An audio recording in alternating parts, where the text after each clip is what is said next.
జగదాధారాయ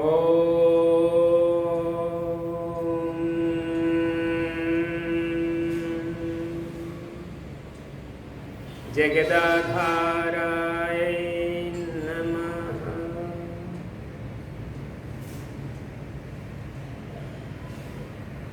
అథర్వణ వేదము 4వ కాండంలో 13వ సూక్తంలో 1వ మంత్రం. ఇందులో విషయము పతితోద్ధరణ. పతితులైన వారు ఎవరైతే ఉన్నారో అలాంటి వారిని ఎలా ఉద్ధరించాలి అనేది ఈ మంత్రంలోని విషయం ఇది. ఓం ఉత దేవా అవహితం దేవా ఉన్నయథా పునః ఉతాగశ్చక్రుషం దేవా దేవా జీవయథా పునః. పదార్థం దేవాహ అనగా దివ్య గుణములు గల జనులారా లేదా విద్వాంసులారా. దేవ అంటే విద్వాంసులు, పండితులనే కాకుండా దివ్య గుణములమైనటువంటి మనుషులను కూడా దేవానే ఉచ్చరించాలి, సంబోధించాలి. అవహితం పతితుడైన వానిని హెచ్చరించి ఉన్నయథ ఉద్ధరించుడు. అది పతితోద్ధారణ అంటే. పతితుడైనటువంటి పాపకార్యాలు చేసేవాడు, అవనతిలో ఉన్నవాడు, అలాంటి వాడిని బాగున్నవాడు ఈ దివ్యగుణాలు ఎవరైతే ఉన్నారో వాళ్ళని హెచ్చరించి ఆ చెడు కార్యం నుండి, చెడు ఆలోచన నుంచి వాళ్ళని దూరం చేసి వాళ్ళని పవిత్రులుగా చేయాలి, ఉన్నతులుగా చేయాలి. పతితుల్ని పవిత్రులుగా చేయటం కోసం మనం ప్రయత్నం చేయాలి. అది మన ధర్మం అని ఇందులో చెప్పబడుతుంది. ఉన్నయత అంటే ఉద్ధరించండి వాళ్ళని. పునః మరలా పొరపాటు చేసినను ప్రమాదపడినను ఉద్ధరించుచుండు. ఒకవేళ ఒకసారి చెప్పినా కానీ వాడు అదే దుర్గుణాలతో ఉండి, దురాచారాలతో ఉండి, దుష్టకార్యాలు చేస్తున్నట్లయితే అలాంటి వాళ్ళని మరలా బాగు చేయడం కోసం, ఉద్ధరించడం కోసం ప్రయత్నం చేయమని చెప్తుంది. పునః మరలా ప్రయత్నం చేయండి. ఎవరో కూడా ఒక్కసారి చెడు గుణం ఉందని తెలుసుకున్నప్పుడు వాళ్ళు సహజంగా ఒప్పుకోరు. వాళ్ళలో ఉన్న అహంకారం చేతనైనా ఒప్పుకోరు. అలాంటి వాళ్ళని మనం దూరం చేసుకోవడం కాకుండా ప్రయత్నం చేయాలి. దాన్ని మరి సరస్వతి అలాగే చేశారు. ఆయన మీద ఎన్నో హత్యాయత్నాలు చేసినప్పటికీ ఆయన నాకెందుకు, ఎవరిలా పోతే నాకెందుకు, సమాజం అయిపోతే నాకెందుకు అనే ఆయన ఊరుకోలేదు.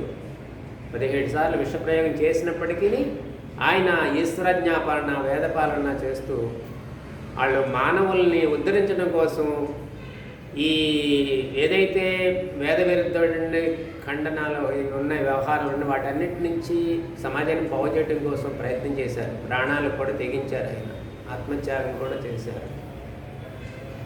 అదే విధంతో ఈ ఆర్య సమాజానికి ఒక స్లోగన్, మంచి సందేశం ఏంటంటే కృణ్వంతో విశ్వమార్యం. విశ్వజనులందరూ అంటే సమస్త జనులను ఆర్యం శ్రేష్ఠులుగా కృణ్వంతో చేయండి అని నినాదం ఇచ్చారు ఆయన ఆర్య సమాజానికి. గొప్ప నినాదం ఋగ్వేదంలో ఉండే మంత్రం తీసుకొని. అంటే అర్థం ఏంటంటే ఇక్కడ ఉద్ధరించడం కోసం ప్రయత్నం చేయాలి. కేవలం ప్రతి వ్యక్తియు, అదే ఆర్య సమాజ నియమాల్లో 9వ నియమము, ప్రతి వ్యక్తియు తన ఉన్నతితోనే సంతృప్తి ఉండగా అందరి ఉన్నతిలో తన ఉన్నత కలదని తలంపోలేను అని మహర్షి దయానందుడు అందులో ఒక నియమంగా పెట్టారు ఆ సందేశాన్ని. కాబట్టి మనం కూడా కేవలం మనం బాగుపడితే చాలు అనుకోకుండా మన చుట్టూ ఉన్న వాళ్ళని కూడా ఉద్ధరించాలనేది ఈ మంత్రం ద్వారా పరమాత్మ చెప్తున్నారు. అగహ చక్రుషం పాపమొనర్చినను దేవాహ, ఓ విద్వాంసులారా, అతనిని సదాచారవంతుని చేయుడు. దుష్కార్యములు నచ్చి పీనుగు వలె అయినను వానిని కూడా పునః మరలా జీవయథ జీవశక్తి కలవానిగా చేయుడు. అది పూర్తిగా భ్రష్టుడైపోయి అసలు ఒక శవంలా తయారంటే జీవన మనుషుల్లో జాతిలోనే కాదన్నట్లుగా తయారైనప్పటికీ అలాంటి వాడిని కూడా, అంటే వాడి యొక్క ఆచారం ఎలా ఉంటుందంటే వాడి వ్యాధి మనిషి ఇంకా ఉద్ధరించడం ఇదే అవకాశం లేదు, ఆపరేషన్ వల్ల కూడా బాగుపడ్డ అనుకున్నప్పటికీ వాడికి అంటే మరణానికి దగ్గరగా ఉన్నప్పటికీ అలాంటి వాడిని కూడా ఉద్ధరించి వాడిని బాగు చేయడం కోసం ప్రయత్నం చేయమని ఈ మంత్రంలో పరమాత్మ చెప్తున్నారు.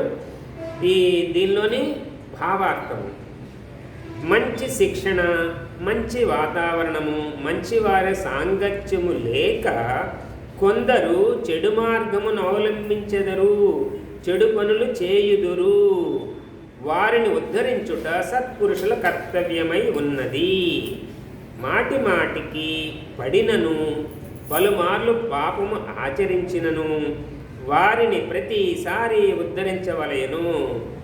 చెడు నడతలకు అలవాటు పడి మంచి చెడులు విచక్షణ జ్ఞానము కలిగించుట విజ్ఞుల కర్తవ్యము.